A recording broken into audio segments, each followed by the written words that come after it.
आ गईले कार्तिक महीना दीपक तुलसी में जलाइब हो।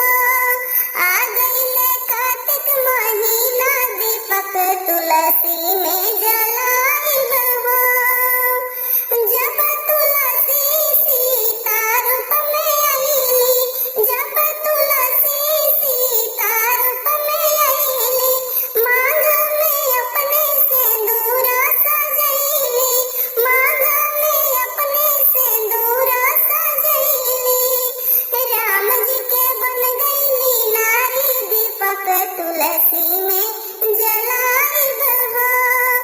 राम जी के बन गईली नारी दीपक तुलसी में जलाइब हो।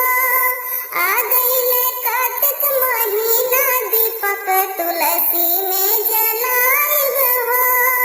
आ गईले कार्तिक महीना दीपक तुलसी में जलाइब हो।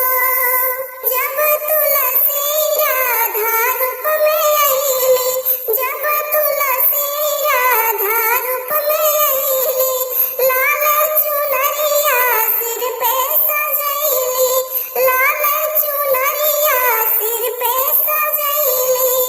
मोहन की बन गईली प्यारी दीपक तुलसी में जलाइब हो। मोहन की बन गईली प्यारी दीपक तुलसी में जलाइब हो। आ गईले कार्तिक महीना दीपक तुलसी में जलाइब हो। आ गईले कार्तिक महीना दीपक तुलसी में जलाइब हो।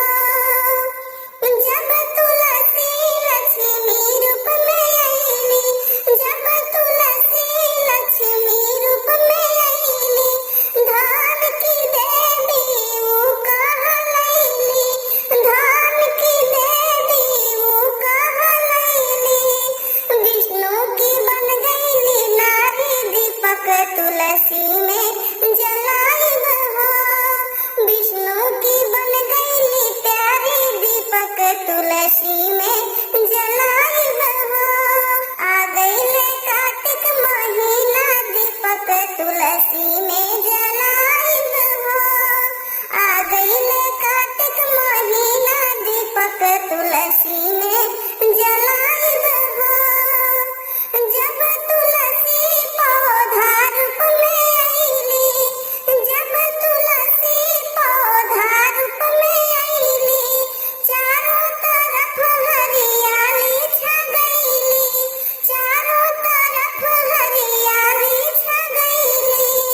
भक्तों की बन गईली प्यारी दीपक तुलसी में जलाइब हो।